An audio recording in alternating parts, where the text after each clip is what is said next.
Welcome to Foreign Countries, Conversations in Archaeology with me, Ash Lenton. In this episode we're talking about a fascinating subject.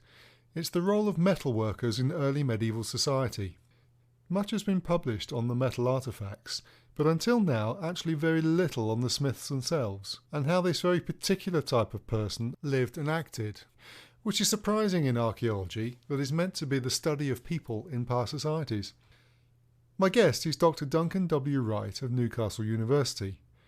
Duncan published a thought-provoking paper in medieval archaeology called Crafters of Kingship, which looked to understand the roles of early medieval smiths in an ever-changing world.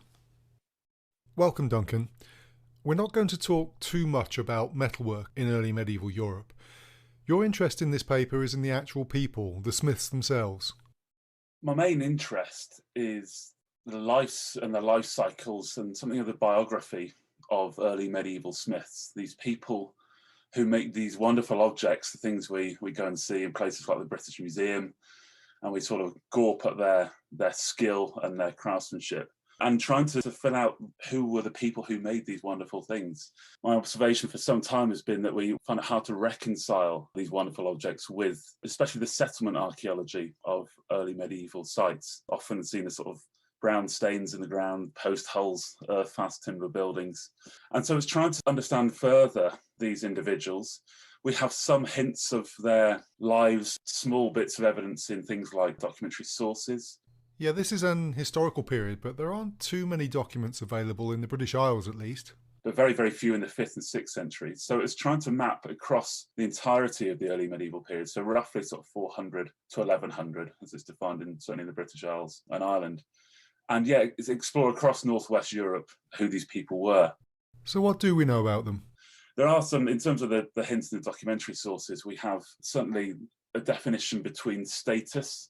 There are clearly individuals who are tied to royal courts who seem to be elite people themselves. They're valued quite highly in the law codes.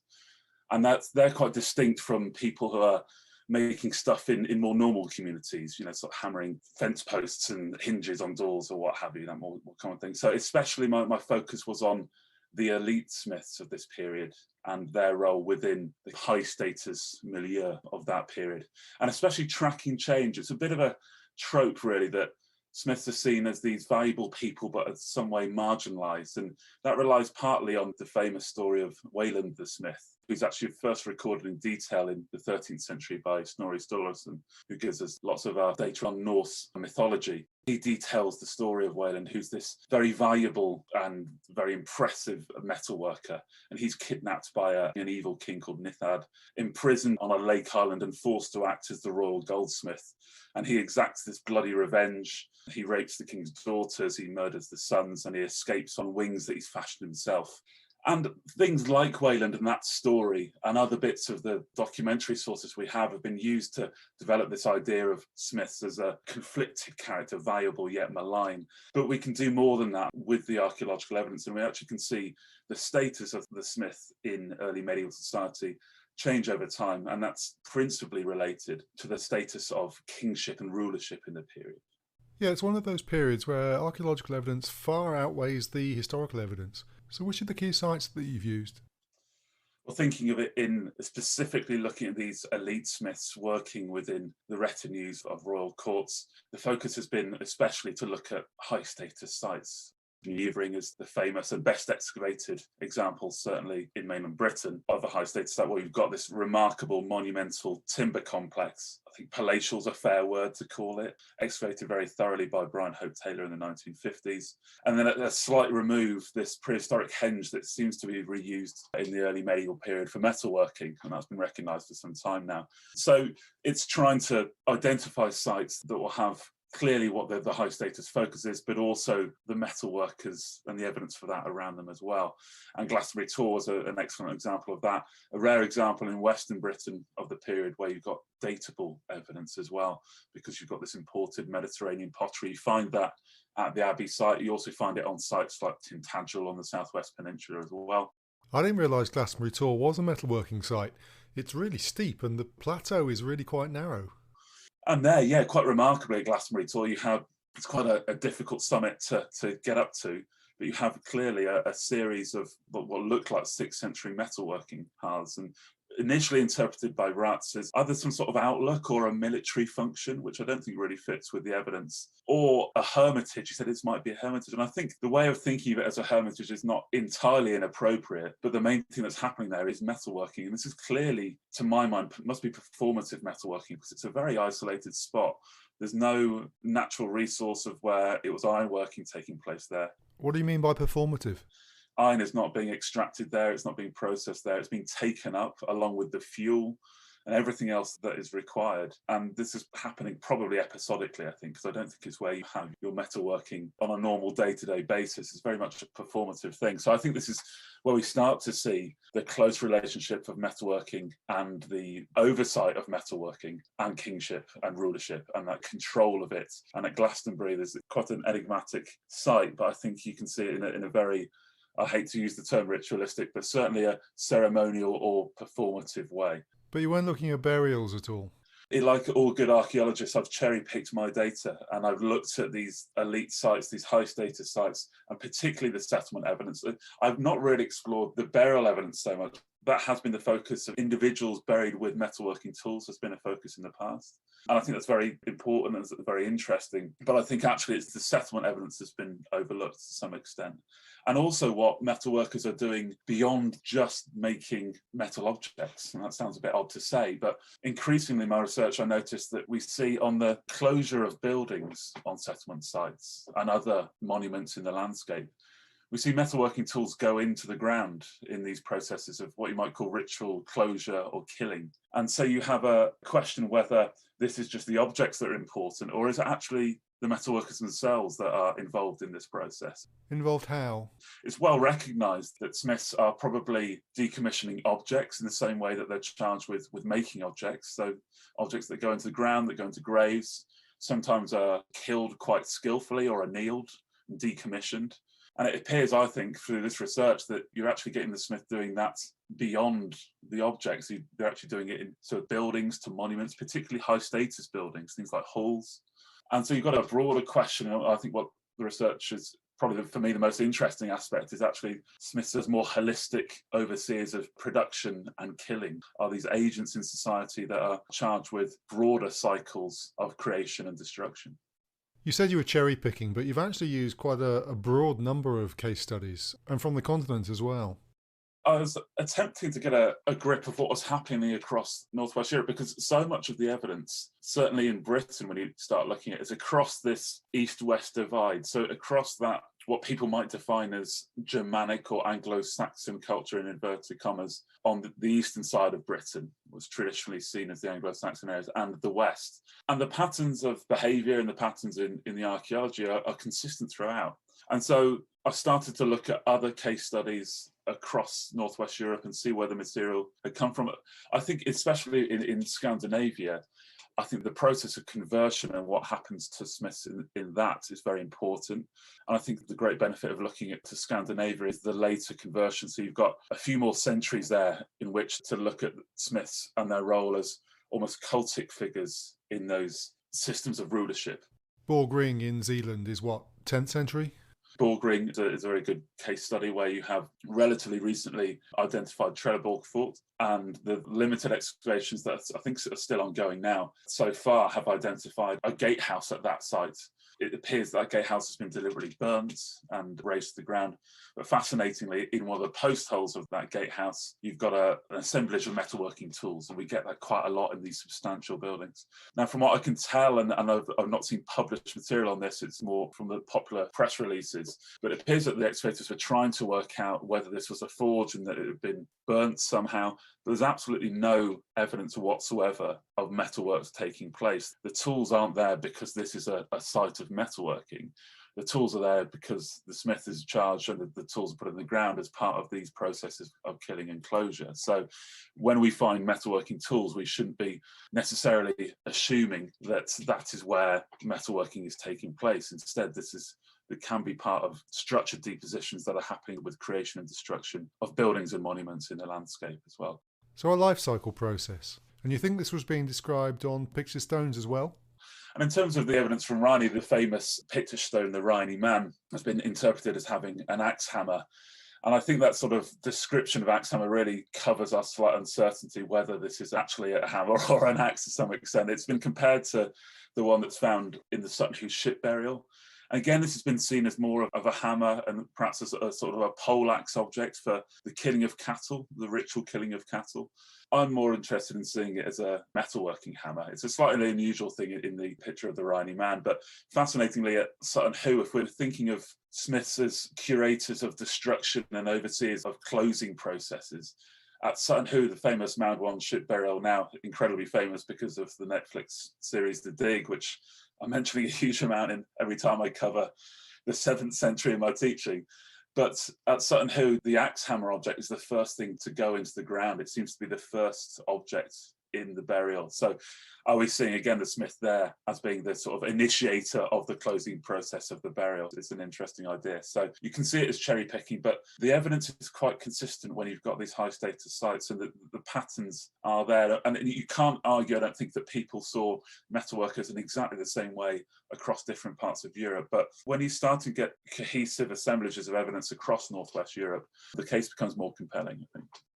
Talking now about developing kingship, how do you see the Smiths fitting in with the ambitions of the power structures in the early period? So we're seeing the Smith as a hugely important individual in early rulership. The title of the paper is The Crafters of Kingship, and it's called that because in those earliest political systems in the 5th and 6th centuries, these objects are absolutely fundamental to the creation and the reproduction of power. And that's through something we understand we call reciprocal gift exchange. So that's when you have a leader. They style themselves as kings, certainly in England from about 600. I'm not sure we'd recognise them as that ourselves, and certainly not in a later medieval sense. But these people are mostly acquiring their wealth from war, from taking new lands in and then exacting tribute and booty and sharing that out with their loyal followers. And the followers give some of that material back. So these objects aren't just shiny things that are pretty and just show your wealth, but actually they're fundamental to establishing hierarchies and reproducing them and maintaining them as well. So the Smiths in that very earliest period are literally the crafters of kingship and crafters of rulership. Yeah, I'm really interested in this idea of the special role of the smith. It's a ceremonial role, an outsider's role. And when you talk about the gender of the smith, you are really looking to break a few stereotypes.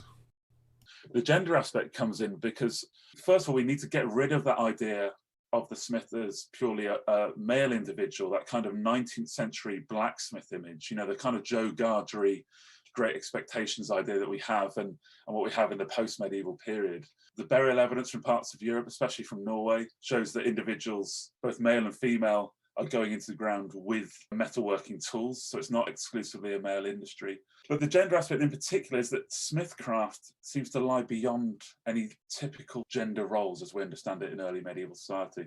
Now, I'm going to say that we understand weapon carrying as male and other things like textile weaving as female. Even that is being questioned now by ongoing research, and that's really an interesting area. So we can't put those up as comparators, but even more so, smithing doesn't seem to inhabit a particular gender role. We see that in anthropology as well, from more modern and recent anthropology, is that an interesting theme that comes out is those that take part in the metalworking process, be that smelting and smithing, especially sexual reproduction, seems to be off limits. And it's almost like their reproductive capacity goes into the metalworking process.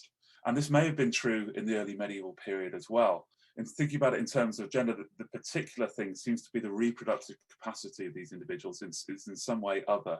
And so we see in a lot of the later sources, the Norse sources in particular, that smiths are individuals that live alone, isolated. They don't have families, they don't have partners. And for social rather than biological reasons, they can't reproduce, and they're very much on the limits. They're others, they're sort of curators of the liminals, the term I use. So a supernatural aspect as well. And it may be that beyond genders as well, they lay beyond the sort of ideas of the known world, the gods and the human world, and also the sort of the animal world. There's hints there of shape-shifting and animals coming into it. Wayland himself in that story fashions himself bird-like wings. He literally transforms into a bird to escape his island prison. So there are these hints of the shamanic being beyond human and animal forms as well. So there's lots of interesting ideas of Smiths lying on the peripheries. And what about when belief systems started to change? So what happens, I think, with increasing influence of the Christian church, and I don't like to think of it necessarily as a conversion period, because I think things in terms of practice are happening at such different times in different parts of Northwest Europe. As I already mentioned, Scandinavia and the later conversion there. But even in the British Isles as well, we have different influences. And what's actually happening with people's belief and their ideologies is inconsistent. But clearly from around the year 600, we have a growing influence, especially from Roman Francia into Britain, of the church there. And we do see the Smiths slowly, the status changing, but not initially, I don't think. Initially, these individuals who are hugely important in royal courts, who live on the periphery, who may be gendered unusually or distinctly. Actually, many of these things, and they're high status people as well, especially the elite Smiths, that kind of fits the role of early clerics. So you could be describing a hermit, somebody who lives on the periphery, who's associated with royal courts, in some ways a ritual practitioner or specialist. So you see actually the perpetuation of this. And actually when looking at Glastonbury Tour and people trying to think, well, is this pre-Christian or is it Christian? Actually, I think in that initial period, that dating of that, it doesn't really matter. I think the church perpetuates that. But the early church liked to co-opt. It had strategies of appropriation. We see the rise in the 6th and 7th centuries of saintly Smiths, individuals like St. Eloi, Bishop Tournai, I think he is, who are very much clerics, but they are very capable metalworkers as well. And so they, I think to some extent, the long-filled shoes of sacred crafters are appropriated by the church.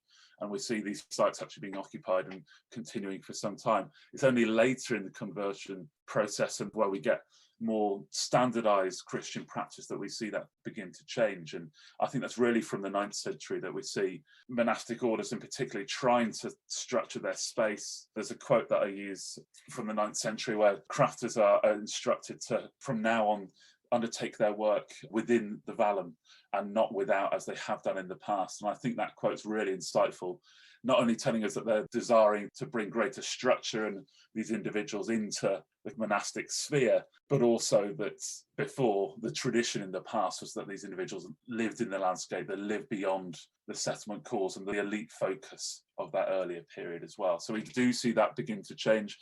And the Smith becomes, I think it is a problem for the church. You've got these individuals who are acting as supernatural overseers, supernatural creators and destroyers of objects and things that might have been seen as in some way having lives and livelihoods. We're familiar with object biographies, but do we see things like halls and monuments in the same way? And that does knock heads with the idea of the ultimate creator God. And so I think that's where the tension starts to come in. And the Smith actually is later styled as either they are really holy and devout, and people like Dunstan, 10th century cleric and famous archbishop, somebody like him, he's seen as a Smith. There's actually no evidence whatsoever that he is a Smith in his lifetime. But clerics just become Smiths because they almost have the God-given gifts of smithcraft. It's what you do if you're a cleric.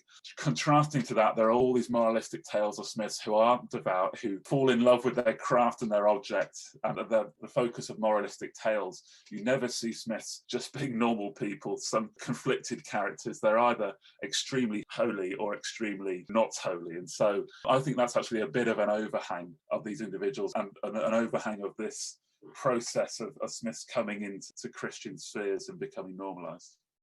And in terms of future research, the Christian period saw the refocusing of metalwork in towns and growing urbanisation. So where do you take this from here?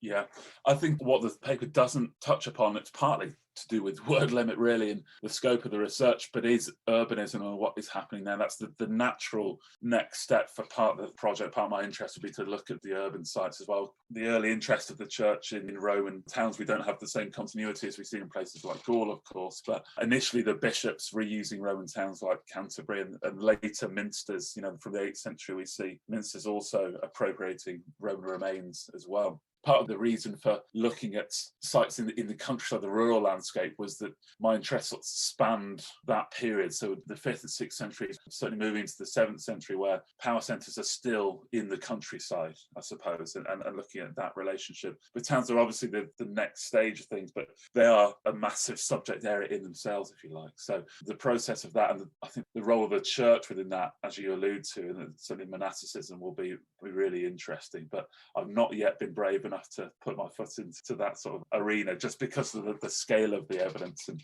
I initially, looked at the evidence from places like bringing these early power centres that come up from about 600, year 600, and it's before the towns come into their own and something else is going on. Do you think the situation must have been very different in a later urban context? I mean, James Graham Campbell made a really sort of prescient observation, I think it's about 30 or 40 years ago, but struck upon just the idea of smiths and their role within urbanism partly as well, and says that the laws of Ene, the sort of early kingship laws, that the smith is the king's man, but by the time of the laws of Alfred, the smith is a normal person going about his business. And there is the slight risk that you might lose some of the interesting, royal, exciting smithing stuff looking at the urban side of things, because certainly by, I think, the 9th century, you're seeing far more prosaic smithcraft going on, and they're losing that intimacy and that importance with royal power. And it's also as royal power changes as well. And of course, individuals in the later period, by the 10th, 11th century, they're still important figureheads. They're still partly seen as war leaders, and they are war leaders. But that idea of reciprocal gift exchange is not the only basis of their power. They now have the church. They also have the church and land. Extraction of land becomes sort of the basis, the economic basis of their power. So the ideological foundation and also the kind of economic foundation of their power has changed by that later period. So when towns start to become more prominent. So I think you might be looking at almost a very different relationship at that time, and also almost a different project could be done there. Well, thanks very much for talking through this, Duncan. I've really enjoyed this fascinating subject. That brings us to the end of another episode.